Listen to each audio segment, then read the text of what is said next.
અમદાવાદમાં વાનરો બાદ ઉંદરોથી લોકો ત્રાહિમામ। સરસપુર બોમ્બે હાઉસિંગ સોસાયટીના રહીશો ઉંદરોના ત્રાસથી પરેશાન। વડ, લીમડા અને પીપળાના થડથી લઈને ઘર વખરીને કોતરીને નુકસાન પહોંચાડી રહ્યા છે। એટલું જ નહીં, ચોમાસાની ઋતુમાં પ્લેગ ફાટી નીકળવાનો પણ સ્થાનિકોમાં ભય। ત્યારે સ્થાનિકોએ એક દિવસમાં જ 60 ઉંદર પકડીને નિકાલ કર્યો। છેલ્લા 7 મહિનાથી ઉંદરના ત્રાસથી રહીશો મુશ્કેલીમાં મુકાયા, જેને લઈને સ્થાનિક કાઉન્સિલર અને ધારાસભ્ય પણ રજૂઆત કરી ચૂક્યા છે। રજૂઆત તેમની પાસે પણ થઈ છે।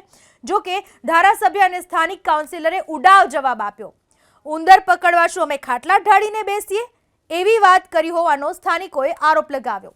અમદાવાદ શહેરના વધુ એક વિસ્તારમાં ઉંદરોએ મચાવ્યો છે આતંક।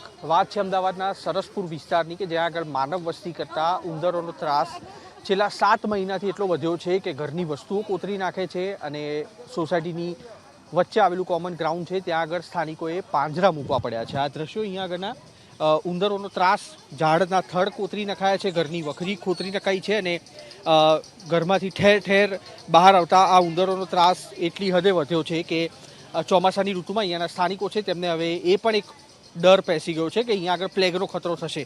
બાજુનું ગ્રાઉન્ડ છે ત્યાં આગળ પણ એક પિંજરું મૂકવામાં આવ્યું છે અને લગભગ 500 થી 600 મીટરના અંતરમાં 3 જેટલા પિંજરા આ સ્થાનિકોએ ગોઠવ્યા છે। એટલા માટે કારણ કે પ્રશાસન તરફથી કામગીરી નથી કરવામાં આવી અને જે પણ વૃક્ષો છે તેને કોતરી નાખ્યા છે આ ઉંદરોએ। આ પહેલાં પણ અમદાવાદ શહેરમાં 2 એવા ઝોન હતા કે જ્યાં આગળ ઉંદરોના કારણે અમદાવાદ મહાનગરપાલિકાને કરોડો રૂપિયાનો ખર્ચ કરવો પડ્યો હતો। વાત છે અમદાવાદના વસ્ત્રાપુર તળાવની કે જેની દિવાલો કોતરી નાખતા અમદાવાદ મહાનગરપાલિકાએ 5.15 કરોડના ખર્ચે તેનું સમારકામ કર્યું હતું અને જમાલપુર વોર્ડ કે જે વિસ્તારમાં 60 વર્ષ જૂની પાણીની લાઈનો છે ત્યાં આગળ ઉંદરોએ આતંક મચાવતા હવે પરિસ્થિતિ એ પ્રકારની છે કે લગભગ 5 થી 6 કરોડના ખર્ચે તે પાઇપલાઇનો બદલવી પડે તેમ છે। અહીંયાની સોસાયટીના સ્થાનિકો આપણી સાથે છે। ઉંદરોનો ત્રાસ કયા પ્રકારનો છે અને કેટલા ઉંદરો 2 દિવસની અંદર તેઓ અલગ અલગ સ્થળો પર છોડી આવે છે, વાત અહીંયાના સ્થાનિકો સાથે કરવાનો પ્રયાસ કરીશું। સંજયભાઈ, સૌથી પહેલાં તો આ ઉંદરોને તમે ક્યારે છોડ્યા હતા અને કેટલી સંખ્યામાં છોડ્યા હતા? આ છોડ્યા નથી સાહેબ, પણ તમે આ ઉંદરોને પિંજરામાંથી કેટલા ઉંદર છોડ્યા? અમે કાલની તારીખમાં 60 ઉંદર છોડ્યા અને અત્યારની હાલની તારીખમાં ગણવા જઈએ તો 1000 થી 1200ની સંખ્યાની ઉપર ઉંદેડા હશે। અમે લોકો અહીંયા આગળ છેલ્લા 7 મહિનાથી આ ત્રાસ ભોગવીએ છીએ। અહીંના આ ભાજપનો મત વિસ્તાર છે। અહીંના સ્થાનિક ધારાસભ્ય અને કોર્પોરેટર શ્રી સાહેબને અમે લોકોએ કમ્પ્લેન કરીને થાકી ગયા। એ રૂબરૂ અહીંયા આવ્યા હતા, એમને રૂબરૂ અમે આ બતાવ્યું હતું। આ ભાજપનો મત વિસ્તાર છે, એમણે આવીને જોઈને અને અહીંના સ્થાનિક ધારાસભ્ય અને કોર્પોરેટરશ્રીએ અમને એવો જવાબ આપ્યો કે ભાઈ અમે તમારા માટે અહીંયા ખાટલા ઢાળીને બેસી રહીએ કે સૂઈ રહીએ, આવું કહીને અને અહીંથી જતા રહ્યા હતા। આ ઉપદ્રવના કારણે પરેશાની કેવી થતી હોય છે? કારણ કે બહુ વધારે માત્રામાં છે, 3 પિંજરામાં છે, ઝાડના થડ છે તે સુધા કાતરી નખાય, અલગ અલગ વેરાયટીના ઉંદરો છે, બહુ મોટી સંખ્યામાં 1-1, 1.5, 2 કિલો, 4-4 કિલોના ઉંદેડો। અહીંયા આગળ અમારા છોકરાઓ રમી નથી શકતા, નીચે બેસી નથી શકતા, નીચે અહીંયા સાયકલ ચલાવી નથી શકતા, ઉપરથી અહીંયા ગંદકીનો ઉપદ્રવ વધી ગયો છે। આ ઉંદેડાના ત્રાસથી અમારા છોકરાઓને અમે લોકો ઘરની બહાર નથી મોકલી શકતા। બિલકુલ, મહિલાઓ પણ અહીંયા આગળ ઉપસ્થિત છે। બેન, નાના બાળકો હશે, સ્વાભાવિક રીતે ઘરની વસ્તુઓ કોતરી નાખે છે, નાના બાળકોને કેવા પ્રકારની સમસ્યા પડે? અમારા ઘરના લંચ બોક્સ, વેળન, આ બધું એમને ઉંદરા ઘરમાં ઘૂસે, આ બધું અમે કતરી નાખ્યા છે। લંચ બોક્સ એટલે છોકરાઓને કઈ રીતે લંચ બોક્સ આલવાના? અમારે 3 થી 4 લંચ બોક્સ તો છોકરાઓને કતરી નાખ્યા છે ઘરમાં ઘૂસીને। પછી પડદા કાપે, બેડશીટો બધા કાપી નાખ્યા છે। પછી છોકરા અમારા સ્કૂલે જાય તો સવારે જોઈએ તો ટાયર સાયકલના ટાયરના હવા કાઢી લઈ, પહેલાં કતરેલા હોય, ટાયરો કતરેલા હોય, પછી અહીંયાથી પાણી ભરાય એટલે ઉંદેડા બધા અંદર ભોયરામાં આવે, જ્યાં સાયકલ મૂકે ત્યાં ગાડીઓના વાયરો કાતરી નાખ્યા છે। 4 વ્હીલર હોય, 4 વ્હીલર અમે અહીંયા એકઈ નહીં, કોની એકઈ 4 વ્હીલર નહીં દેખાય, બધી 4 વ્હીલર બહાર મૂકવી પડે છે કેમ કે 4 વ્હીલરનો વાયરો કતરી નાખે છે, પાણીના પાઇપો કતરી નાખે છે, એવો ત્રાસ વધી ગયો છે। અમે 2 થી 3 વખત 3 જાણ કરી, આપણે જોઈને જતા રહ્યા એ લોકો, પણ કશું એમને કંઈ એક્શન લીધી નહીં કે અમે શું કરીએ કે મેં પોતે કીધું તો મને એક જવાબ આપ્યો કે તમારા માટે અમારે બેન કે અહીંયા ખાટલો ઢાળીને બેસવાનું હોય કે ક્યાં એક બી અમને તો ઉંદેડો દેખાતો નહીં, એવો જવાબ આપીને જતા રહ્યા। પ્રશાસન તરફથી યોગ્ય જવાબ નથી મળતો। બેન, ડર લાગે ખરો? નાના બાળકો અહીંયાથી પસાર એટલા માટે કેમ કે ચોમાસાની ઋતુ છે અને પ્લેગ પણ થવાની આશંકા છે। ડર તો લાગે ને, કેમ કે ઘરમાં નાના નાના બાળકો હોય ને આવી રીતે ઘરમાં આવીને નુકસાન કરે। હવે સમજો લંચ બોક્સને નુકસાન કર્યું, આપણું ધ્યાન હોય ના હોય ને એ જ લંચ બોક્સમાં જો આપણે બાળકને લંચ આપીએ અને બાળક એ ખાય તો એની બીમારી કેટલી ફેલાય, તો આ બીમારી માટે જવાબદાર કોણ? એનો બી તંત્ર એમને જવાબ આપવો જોઈએ ને. અમે તંત્રને બહુ રજૂઆત કરી છે પણ તંત્ર કશું અમલ કરતું નથી. માસી, આ સોસાયટી કેટલા વર્ષ જૂની છે? તમે કેટલા સમયથી રહો છો અહીંયા? બહુ વર્ષ પહેલા 70 70 વર્ષ જૂની સોસાયટી છે. અચ્છા, આ સમસ્યા કેટલા ટાઈમથી ચાલુ થઈ? આ લગભગ વર્ષથી ચાલુ છે.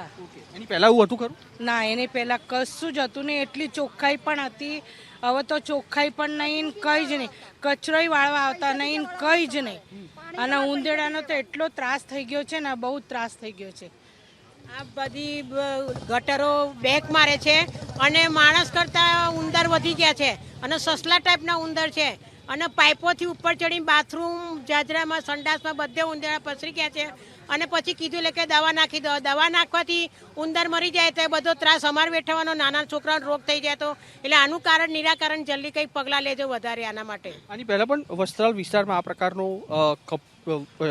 વાનરોનો આતંક સામે આવ્યો હતો. હવે અમદાવાદના સરસપુર વિસ્તારમાં આ પ્રકારની સ્થિતિ સર્જાઈ છે. વધુ પણ મહિલાઓ અહીંયા આગળ આપણી સાથે છે. આપના ઘરમાં, આપનું ઘર કયું છે અને સમસ્યા શું થઈ અથવા શું નુકસાન થયું? બાથરૂમમાં નાહતા બી અમને બીક લાગે છે. બાથરૂમમાં દરવાજો ખોલીને જોયો ત્યાં તો 10 ઉંદેરા, એક પેંજરામાં 10 ઉંદેરા આવી ગયેલા હતા. અમારા ઘરમાં મન બુદ્ધિનું બાળક છે, એકમાં જેઠજી છે, એ પણ નાહતા બીવાય છે. એક વાર તો એની ઉપર ચડી ગયો ઉંદેરો. આખી ગતે એટલી ભરાઈ જાય છે ને, ગતે ખોડીને જોવે છે ને તો બધા ઉંદેરા, બધી માટી કરે, બધું ગટરનું પાણી ઘરમાં આવે છે. ત્યારમાં થોડો બી વરસાદ પડી જાય ને, બધું પાણી ઘરમાં આવે છે. જોઈએ તો ઉંદેરા તરતા બહાર નીકળે છે. અને પેલો એક છોકરો અમારા મન બુદ્ધિનો છે, ઘરમાં બી ઊભો નહીં રહેતો, બૂમને રાડે રાખે છે. એ ગટરના કારણે અમે બહાર એને નવડાય છે ટોતી કાઢીને, પણ બાથરૂમમાં નાવા બેસતો નથી. અમે બી નાના છોકરા બી બીવાય છે ઘરની અંદર. નાનું છોકરું બી છે. મમ્મી કે ઉંદેરું નીકળ્યું તો એના પગેથી નીકળ્યું. એક વાર તો બાટકો બી ભરી લીધો પગમાં. છોકરું બીવાય છે ઘરની અંદર રહેતા. અમારા નાગરિકો દહેશતમાં છે. ચોક્કસથી તેમનું કહેવું છે કે આ વિસ્તાર છે ને છેલ્લા 7 મહિનાથી અહીંયા આગળ જે સમસ્યા ઊભી થઈ છે, આ પિંજરા અહીંયા આગળ મુકાયા છે તે પ્રશાસને નથી મૂક્યા, અહીંયાના સ્થાનિકોએ મૂક્યા છે. એ એટલા માટે કારણ કે 7 મહિનાથી જે રીતના 2 કે 3 દિવસની અંદર 60 ઉંદરો છોડવામાં આવ્યા બાદ પણ અહીંયા આગળ 2 કિલોથી લઈને 4 કિલો સુધીના મોટા ઉંદરોએ જે આતંક મચાવ્યો છે તેને જોતા અહીંયાના સ્થાનિકો પ્રશાસન પાસે માંગ કરી રહ્યા છે કે પ્રશાસન યોગ્ય દિશામાં કામગીરી કરે. કેમેરામેન સંજય સાથે કુશાંક સોની, એબીપી અસ્મિતા, અમદાવાદ. અમદાવાદવાસીઓની મોટી હાલાકી. એકના ત્રાસમાંથી બહાર નીકળ્યા નથી અને બીજો ત્રાસ શરૂ થઈ ગયો. વાનરોના ત્રાસથી છૂટ્યા ના છૂટ્યા ત્યાં હવે ઉંદરોનો ત્રાસ. સરસપુર વિસ્તારમાં છેલ્લા 7 મહિનાથી સ્થાનિકો આ સમસ્યાથી પીડાઈ રહ્યા છે અને આસપાસમાં ગંદકીના ઢગ પણ એટલી જ હદે જોવા મળી રહ્યા છે. ગટરના પાણી બેક મારી રહ્યા છે અને સ્થાનિકો જ્યારે રજૂઆત કરવા જાય છે તો બની બેઠેલા પ્રજાના સેવકો એવા જવાબ આપે છે કે શું હવે ઉંદર પકડવા માટે ખાટલા ઢાળીને અહીંયા બેસીએ?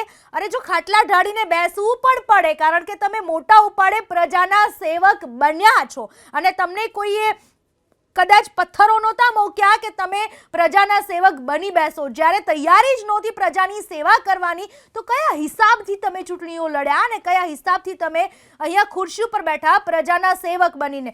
પ્રજાની મુશ્કેલી છે, પ્રજાની હાલાકી છે તો તમારે તેનું સોલ્યુશન લાવવું જ જોઈએ, નહીં કે આવા ઉડાવ જવાબ આપવાના શરમ આવી જોઈએ. હંમેશા પ્રજાનો સેવક એને કહેવાય કે જે પ્રજાના કામ કરવા માટે તત્પર હોય. આવા ઉડા જવાબ ના આપવા જોઈએ. ધારાસભ્ય દિનેશભાઈ કુશવા આપણી સાથે જોડાઈ ચૂક્યા છે. દિનેશભાઈ, આપને આ અંગે રજૂઆત થઈ છે ખરા? હા, રજૂઆત થઈ છે. અમે અમારા ટીમ સાથે ત્યાં ગયા હતા કામમાં. ત્યાં બધા બહેનો જોડે મળ્યા હતા. એમને વાત કરીને અને ત્યાં જે સફાઈનું કામ છે બધું આપણે જનરલી કરાયું છે.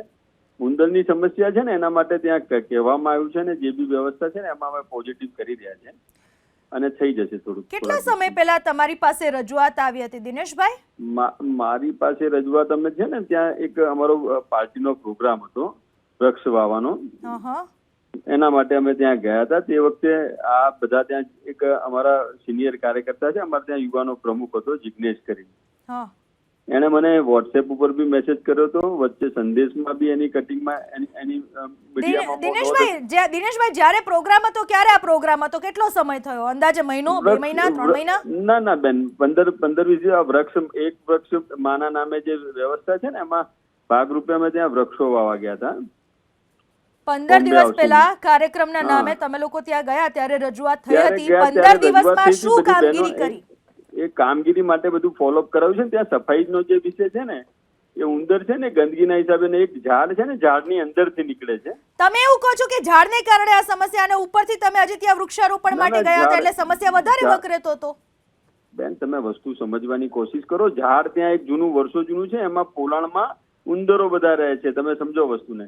તમે મને કાઉન્ટર કરવાની જગ્યાએ તમે મારી વાત ના ના સાંભળો. કાઉન્ટર મેં- કરવાની વાત નથી દિનેશભાઈ, અમે ખાલી જવાબ માંગી રહ્યા છીએ કે સ્થાનિકોની જે સમસ્યા છે એનું નિરાકરણ સ્થાનિકોની સમસ્યા માટે સ્થાનિકોએ અમારું ધ્યાન દોર્યું છે ને અમે બી કોર્પોરેશનમાં બધે વાત કરી છે અને એના માટેની કાર્યવાહી ચાલુ છે. સફાઈ અંદર એક દિવસમાં ના જતા રહે બધા ઉંદરો. હા પણ એનો સમય લાગે દિનેશભાઈ, નહીં. આશા એવી હોય કે 15 દિવસથી ખાલી જો ફોલોઅપ લેવાની વાર લાગી હોય તો આગળના દિવસોમાં કામગીરી કરતા કેટલી વાર લાગે? કામગીરી કોર્પોરેશનને કરવાની છે. અમે બધું ફોલોઅપ કરી દીધું છે ને ફરી એને ફોલોઅપ કરીને કરાવીએ છીએ. આભાર દિનેશભાઈ આપનો અમારી સાથે વાત કરવા બદલ. વાતો થઈ રહી છે પણ હજુ કામગીરી શરૂ નથી થઈ. કોર્પોરેટર ભાસ્કર ભટ્ટ આપણી સાથે જોડાઈ ચૂક્યા છે. ભાસ્કરભાઈ, સ્થાનિકોની સમસ્યા, રજૂઆત, પણ કામગીરી શું? ત્યાં સમસ્યા અમારા કાર્યકર્તા દ્વારા મળી છે અને ત્યાં અમે ધારાસભ્ય અને કાઉન્સિલર સાથે પણ અધિકારી સાથે વિઝિટ પણ કરી કાઢેલી છે. જેટલું થઈ શકતું એ બધું તમામ પ્રક્રિયા ચાલુ પણ થઈ ગઈ છે. કદાચ ક્યાં હજુ બાકી રહી જશે તો અમે અધિકારી સાથે અમે ધારાસભ્ય બાર્ગેનિંગ કરી અને વ્યક્ત કરીશું ત્યાં. ભાસ્કરભાઈ, કામગીરી શું કરવામાં આવી, શું શરૂ કરવામાં આવે? અમે તેના અધિકારી સાથે વોર્ડના અને ઝોનના અધિકારી સાથે રાઉન્ડ કરી લઈ લીધેલો છે. ત્યાં સમસ્યા થોડીક વિકટ પણ છે કે હાઉસિંગ બોર્ડના મકાનો છે જૂના વર્ષો પુરાના, બધું બાંધકામ જે જરૂરિયાત પડી એ પ્રમાણે આગળ પાસે બાંધકામ થઈ ગયું છે. બીજું ત્યાં આગળ લોકલ પબ્લિક બીજું સમાજની પણ ખૂબ વસ્તી છે અને સમાજના લોકો પણ ત્યાં રહે છે. કેટલા સમયમાં કામગીરી કરવામાં આવશે ભાસ્કરભાઈ? અધિકારી કામગીરી ગઈકાલે પણ અધિકારી સાથે બેઠક કરેલી હતી. ત્યાં મારા પણ ઘણા બધા કાર્યકર્તાઓ રહેશે અને હું ને ધારાસભ્ય ખૂબ